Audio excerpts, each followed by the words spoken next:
What's up? Yeah. Oh, what is up? What's going on, guys? Yo, we're back. What did We're we here. think about that show? That show that had not only a llama opener, but a ghost in the second set. We had a ghost llama tonight. We did. Ah, Yes. So good. How did that Oh. feel? So close to putting them together. When we put both the songs together, then it really, the world is connecting in all the good ways. But yeah, we'll take I liked them spaced out though. You got one in one set and one in the other set, so it was Yeah. like something for everybody. It was nice. both of them had a little funk to them. It was good. Yeah. I was gonna say, what'd you think about it opening and the way they opened with it? I liked it. a Yeah? lot. Yeah. This is a very divisive song. I am very pro slow llama. I call it funk llama. I don't know. A lot of folks just really, really dislike this little arrangement that they've come up with. I adore it personally. I don't know about you guys. Llama, you're for it, or which one? Like, if you had to choose, where do you go? Oh, if I had to pick one or the other, Yeah. I know They're it's like kinda like- picking a kid for you. You know, it's like picking your favorite, child. But okay. Probably the original. the original. Yeah. You're on the original train too. I like. You know what? I really like them both. I really Yeah, do. I love 'cause them it's both. something different. So I'll take either one. But I'll take. I always like a fast llama. I mean, it's the way it's meant to be. I think. But I love the slow one, so I'll take either. There you go. What do you think, Chad? I want a faster llama. I want llama to be as fast as possible. Like, we're gonna press. Like, I want it so fast that we can't understand it. Can't understand him. Yeah, no, I like that. Yeah, there should be a third choice, like a third party. Right. We're always upset, Let's go. It's binary choices all the time. Like, we need that third, tempo in there. Yeah. Faster llama. And then we got a kind of a slow tube, right? Kind of almost like a funk tube. Very kind of chill, very again, kind of got that growler sound that we were talking to Trey's Rig about, just like a lot of really cool vibes in that. What'd you guys think of the two? Good. I mean, yeah. Our guy, did they jam out tube? Went no on that. It did not jam out tube. I think this was actually probably a close call. I think the tube in Deer Creek was less of a close call than this one, honestly. So I think this one got closer, but still, I don't think they've jammed out tube yet. That's what you could say. Agree. Right. Yeah. And are we getting a little greedy? Like, we want every tune to be jammed out. Do we want every tune to be like, tube, you should have played it for 20 minutes. What the hell? No. I think Tube in particular has become one of those songs that has become like an interesting thing. And I think the Twitter account honestly brought that out, right? In some ways, now there's a million different kind of accounts like that. I've seen there's a Did They Play Llama? There's, of course, Did They Play Foam? There's many different accounts like that. But I think he was pretty much the first, or he or she was the first, or they were the first ones on the market there with the did they jam or did they play? Right. Which is pretty awesome. So Tube has always got that argument. And I think it's so funny. Everybody hits him up. It's like, I'm sure Llama, you got hit up a ton, with Llama being played. He gets nailed for that. I've got a couple that I've always, so I love that about it. So we got Destiny Unbound, right? An old school classic. I imagine a lot of folks probably check that off their list. And AC, it's come back around a little bit more, but it's still one that was so rare and never was played for so long that I imagine you guys got a Destiny. Anybody else here? I got one, but it's a 3.0 one, of course. Mm-hmm. Yeah. I never got one in 1.0 because they stopped playing it before I saw them, right? Like, obviously, but I've gotten one for sure. It's always nice. Yeah. I mean, for people to get it and get it crossed off. Yeah, and it went for a little stroll. It went for a little, I don't know, you wouldn't call it a jog. You wouldn't really call it. It's how I'm wearing my soccer jersey here, one of them. That's how I ran in soccer. That's why I was a goalie. It kind of just took a little, it looked like it was running, but it was really kind of just fast walking. It got down the beach. It enjoyed a nice little like a Chariots of Fire jog. Yeah, right. Training, right. Yeah, Yamar, you got Yamar, pretty standard Yamar. 46 Days got kind of funky, got ripping. That was our first white light moment of the night and first set. That was fun. That like hit it, so that was good. Like big always sustained good. note, first like sustained note moment. And I wrote, white lights. You got to get that written down for Trav. I said big rock and roll moves. Oh yeah, because Trey did a couple little kicks. Kicks. Yeah, he did. Binky Ruby. That is a good point. I mean, when songs start to get played so much that they're not rarities anymore, it does kind of change the feel of that song, right? So like, is everybody really pumping their fist now when they're seeing a Destiny? Well, if I think you haven't seen it, it's rare for you, right? And I think it's also since they've sort of tightened up the playbook on this tour a lot. It's very condensed and it's good, and then there's a few randoms that get thrown in there, like a no quarter here and, a few here and there. But for the most part, it's been sort of, you can see them playing confidence songs and trying to really like find that, okay, let's find this. And now, hopefully now they, after this weekend, Trey goes and plays on his own for a bit and then they regroup at Gorge and rage on for those remaining shows. But it's interesting to see. It's interesting to see kind of the repeats and even Llama. I mean, we got the other Llama just a few days ago. So it's funny that we got two of them in the same tour that's so short and as different, both of the versions. So it's interesting to see the playbook right now. But I like it because it means that everything, like you said earlier in the group chat, is on the table almost for every show or every run. Yeah. It's to your point earlier, like today's show is a strong 1.0 show, as you guys pointed out. It's, the only things were sort of Trey tunes that were new, and then everything else, which is weird because if you looked at that set list offhand, you'd be like, okay, that was a cool show. I didn't realize it was all 1.0 songs, but it was nice. It was good. It was interesting. Yeah. So then Reba, of course, our guy Skoy got excited as a lot of Reba folks out there get excited when they see when a Reba comes out, as do I. I think we all do, right? I thought Kuroda had some cool lights going. I call them like these tracer lights. Like I always think Kuroda's kind of doing the work for you. If you've taken a little extra before you've gone into the show, you used to have to kind of, your mind had to do that. Now Kuroda is like shooting tracers off right and left for you with those LEDs a little bit, which I think is pretty amazing. Saw some Trey face, like lots of Trey face in that Reba where, like, I think now when Trey makes that face, it's not concern. It's like, oh yes, he's feeling it. Back in 2.0, the Trey face got to like, ooh, maybe, oh no, it's Trey. Like someone clap around Trey, but like now it's like, oh shit, he's in the zone, and that Reba, he like got in the zone. I don't know if you noticed, and our boy Kev was there, but no whistling. And so I'll kick it to you, Chad, but that whistling did get skipped. Well, I don't hate it when they skip whistling. I really don't. But what I was going to say is that, like, what you were talking about, it's like, it's the difference we've been talking about as a group throughout this whole project that we've been doing, this after show thing. The difference between being there and not being there and couch touring. Like, I don't mind not seeing Trey signal his mixer or like I don't mind that. I like sitting back, and I want Kuroda Cam for all of Fishnet. I want Kuroda Cam. Listen, I think I would vote for Kuroda Cam. I think there's a lot of people that would vote for the Kuroda Cam, and as we discussed, like, and just stop. Like, yeah, for sure. Yeah, it would be nice.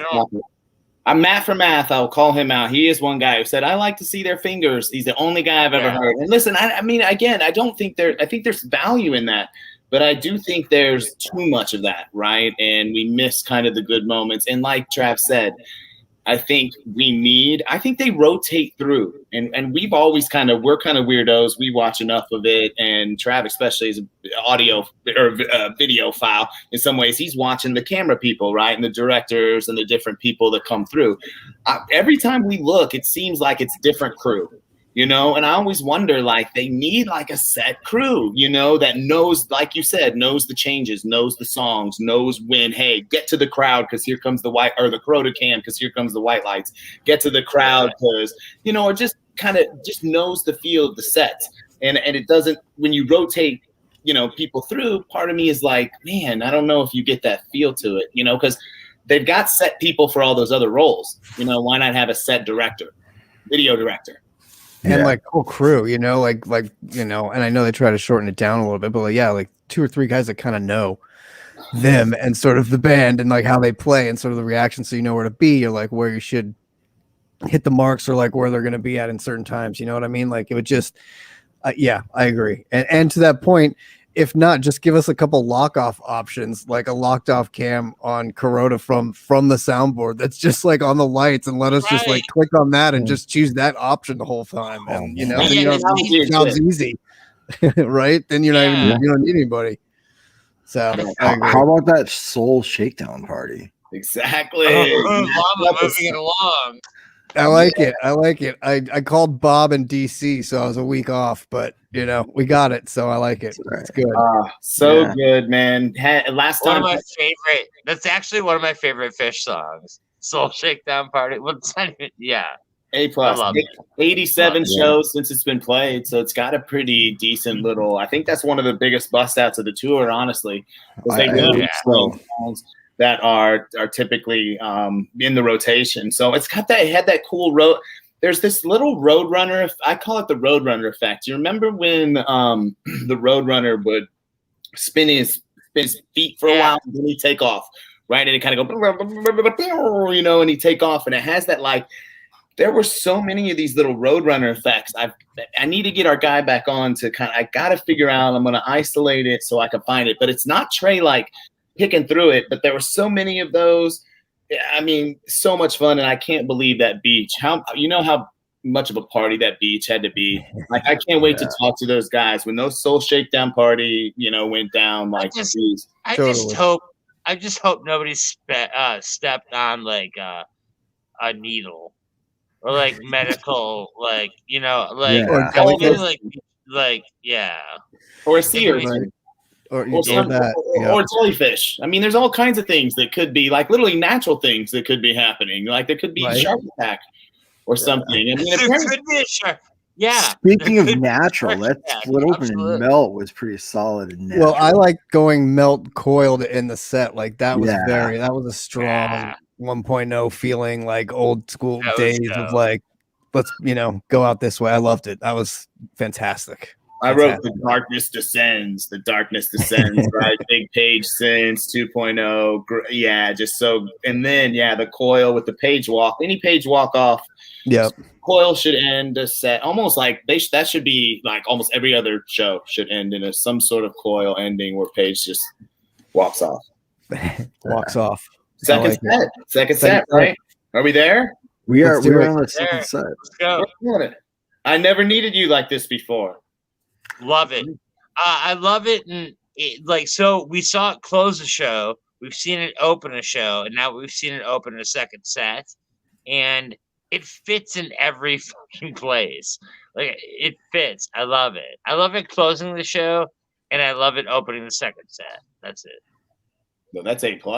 That is such a great point. I mean, they bounced it around, but it just really gets you going, and it fits in every spot so far. I'd like to see him stretch it out, going back to your point, Chad, of we can't have every song be jammed. It really hasn't been stretched out yet, and it's got so much potential, it feels like, right?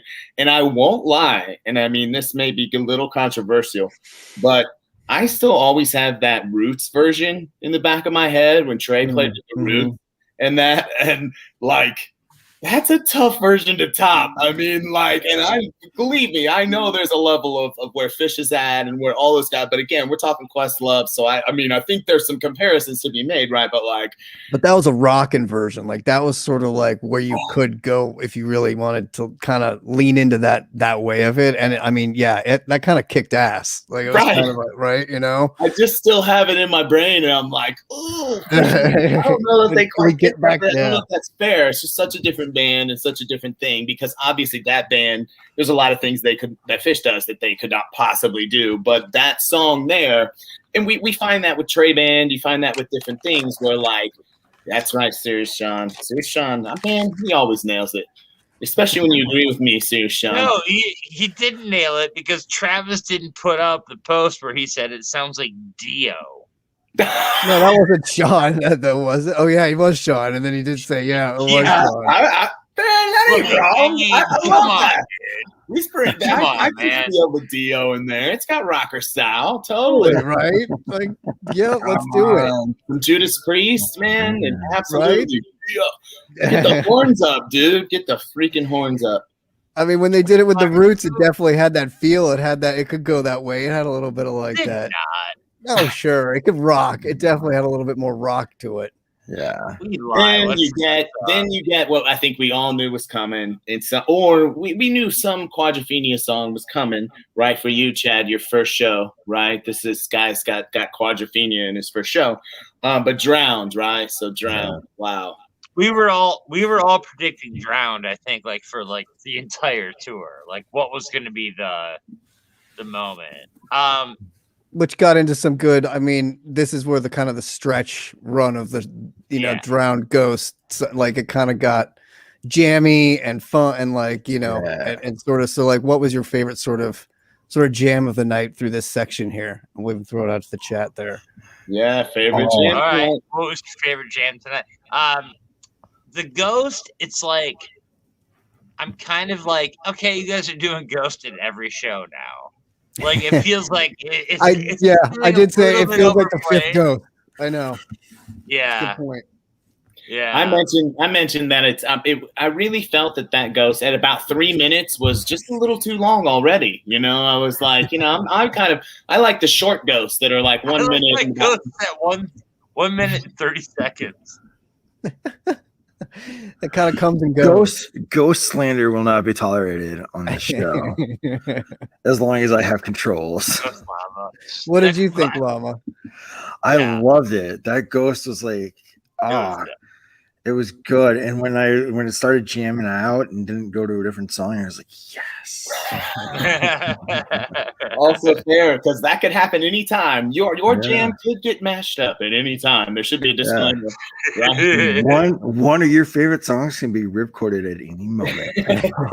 Speaking of songs ripcorded at any moment, what was next on the set list? It was that Sense and Subtle Sounds, which was absolutely a gorgeous segue. And then, boy, did they just... I don't want to be negative. I'm really working on that. But when you drop the 2.0, the Sense and Subtle Sounds on me, and the segue so beautiful out of Ghost, and then just... I don't know. What happened? I don't know. I don't know how it felt. Again, I guarantee you it felt different there, and I want to be careful. But again, and I don't want to discount what happened before it, which that Drowned and that Ghost is absolutely nasty. And then the segue, we've been talking about segues, right? And those things. I think there's been some incredible segues in these AC shows, both nights. And so that's kind of returned. I think Tim put it at Weekend Wook put it great. It's like the return of the segue, which really finally come back because it's something that hasn't. And it was just so perfect. And then, what happened in Chalk Dust? Brett got it right. Yeah. Where are you guys at with that Chalk Dust ripcord? May I? Please. Yeah. The segue into Sense was so good. And they could have taken that song and wrote it. Like they could have wrote it for miles and miles. It was right there. But they didn't feel it. And so, Trey recorded with Chalk Dust, which they can feel. Like he was like, you know what? I feel more comfortable doing this.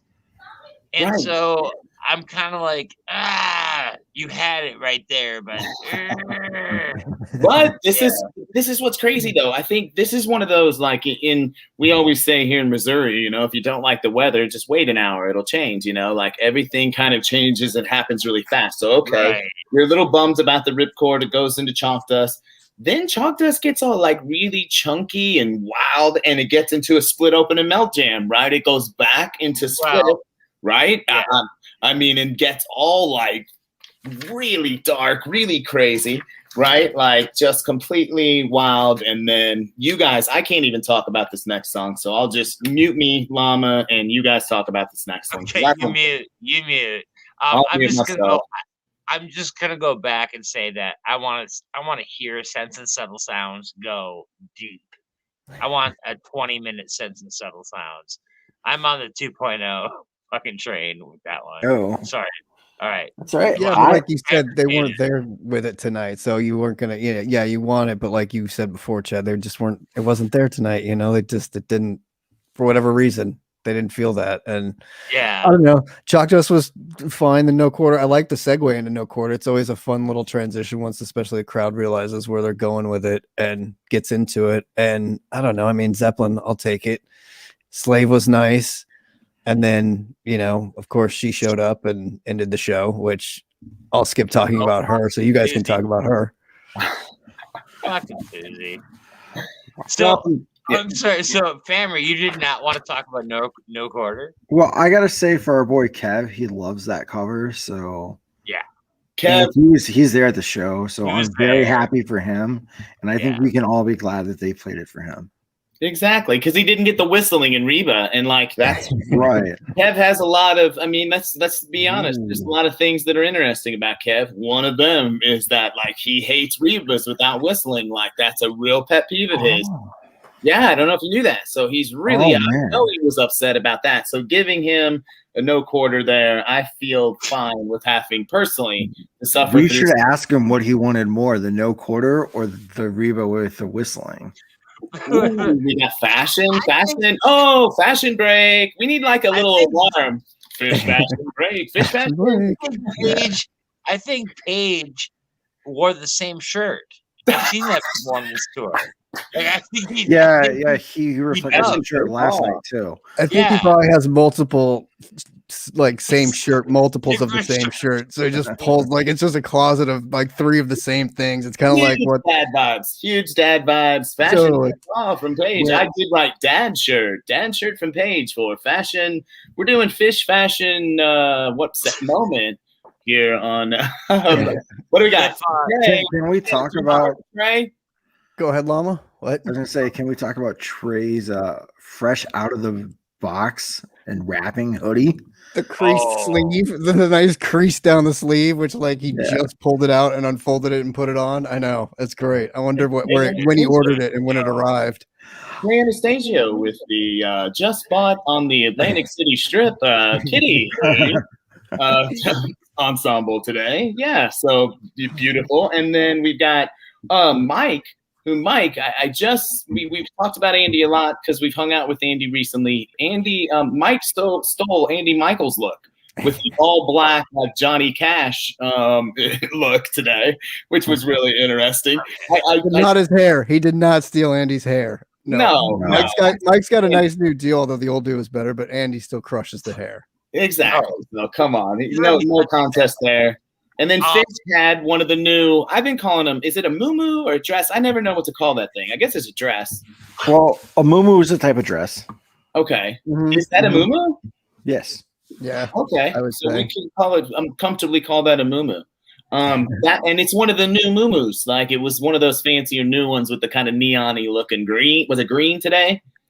Was it the green? Or the orange? No, it was like orange. Yeah. It was like darker. Yeah. I don't know, Sam. I am in complete agreement with Sam. Sam and I just became new friends. Wow. I can tell you that much right now. Why do you think Susie needs to go on the show? Well, I don't know. You can't really answer. He'll put a thing in the chat. Well, you travel. You don't like Susie. Give a short. I love Susie. Susie's my like. I've seen it so many times. I've seen it too. It's a song that follows you. Yeah, exactly. You know how you chase songs? This one I am running away from as fast as I can, and I can't get away from it. Like it's chasing me. So, So, Susie with horns or get the fuck out. Like my first show, I had Susie with horns, and that is dope. I've had it twice with horns. It's amazing. Like it's the only way it should be. But you know what? You're not going to get it unless it's like something special. And so, also, you know what, Phish, if you're listening, Okipa into Susie or get the fuck out. Like you don't come cold into Susie. You go Okipa into Susie. There has been so many interesting. I did write this down, or I wrote in the chat at some point. They're really constructing sets differently and weirdly. Right, like they're jamming early, which I guess is in the second set. Like it seems like early on is the time for the jams, right? And then it's all of a sudden like let's fill in a bunch of songs at the end, which is an interesting way to do it, and I think a little bit kind of new. And some of these little tweaks and things that have come out. How about we in Deer Creek got a curtain with no width, with no width, with no width. Yeah, with no width. Yeah, you know, that's it, John. That's my new thing. I'm not chasing, I'm running. That's the new. What came after? What came after Susie? That chasing, I'm running. Oh, I'm no longer chasing anything. They're chasing me. Are we done with the set? Are we going through it? We're at 27. We got the encore. Life Beyond a Dream was the encore. It's always an emotional kind of. I enjoy those Ghost of the Forest songs. Yeah, but it could have had a second. Like that's the kind of song I want. You need you want to leave kind of like woo, and that one. We had Sweet Prize. You know, Sweet Prize, yeah. Which again, last night is weird getting left in the freezer, which you kind of expect in a 3-day weekend. But then to get it tonight, I thought was kind of an odd. And it had that moment on there where Trey kind of started, I don't know, kind of oddly, and Paige kind of like get his little smirk, like laughing, like, "Oh, we're playing this," and it kind of felt like Trey was sort of like, "Fuck it, I can't think of anything else right now. Let's just do this and do it now and get it over with." And you're like, "Okay, I guess." Saturday night. That's probably happening more than we think, right? And I don't think that's a bad thing personally. And I think they're kind of running with that a little bit, right? Like they're just going like, you are playing this on a whim. So like I just see them laughing all the time. I saw, of course, I'm looking for it, but like I swore I saw Paige laughing during No Quarter, right? Chuckling at one point when they like there's just so many moments where they seem so happy. And I think when they show the crowd seems so happy. So again, it's just another, and let's also say this. Tomorrow becomes this end cap of a really amazing, incredible like run of shows, experiences, just coming back and having a small part of this, and the West Coast is going to get it soon to feel that same thing. It's going to be incredible, you know? Yeah, it will. It's true. It's nice to have had these shows, and it'll be nice to wrap it up. But it's enjoy it. Like everybody there tomorrow, really soak it in. It's true. It's kind of the end of it for a bit. So I'd be remiss if we didn't talk about whoever it was Fishman shouted out in the middle of Susie though. So was it CJ or EJ? I couldn't quite make it out. I thought I heard EJ. He shouted out during the Sense and Subtle Sounds. So he even recognized I've heard a lot of theories so far, but the one that sounds the most likely to me was right when they rip-ported Sense and Subtle Sounds, Fishman comes over at some point and basically says, "There's some colors in the void for you," or something like that, and it goes boom right into Chalk Dust Torture. So yeah, it was EJ for sure. That's what I was thinking. It was definitely EJ. No, or Scoy said it was EJ. Boy, it was EJ. Scoy's throwing out the multiple people sources. In the chat. We have a fight in the chat. I think it's EJ. And okay, so chat, tell us, what did he say on the other deal? I know there were some polls out there. So Fishman came over during that report too. Woo, we're classing it up now, baby. All right. No, I think you said DJ. I wanna sample. That's what he should have done, of course. Yep. All right. Yeah. Lots of mysteries to solve. I'm sure Twitter will solve them, as Twitter always does, and we'll get to We'll solve the bottom of this. First sound like CJ, second. There you go. All right, there we go. We'll split the difference. I like that's very diplomatic. Yes. Sean. Matter of fact, if you could like or subscribe, we can split the difference on that tonight too. Yeah. We'll only ask you to do one or the other, not both. Thank you very much for watching. That's right, and we're getting close to 1,000 subscribers. That's like we can't believe there's 100, so we got to 900 somehow. So we get 100 more, y'all. We are so close to 1,000, and we will do like something really either embarrassing for us or really cool for you. when we get to 1,000, who knows? We're planning big things. So yeah, tell your friends, subscribe. Yeah, no, and tell your aunts and uncles and people that don't give a shit about Phish. Just tell them to subscribe. Good wholesome entertainment. That's right. Entertainment. Yes. Yeah, we just talk about music, That's right. Thank you, Jason. Like and subscribe. Right on. Well, thanks for watching, guys. Everybody that's out there, have a good Sunday. Enjoy a Sunday show. And we'll be back tomorrow night to wrap it all up. Take it easy, guys. See ya.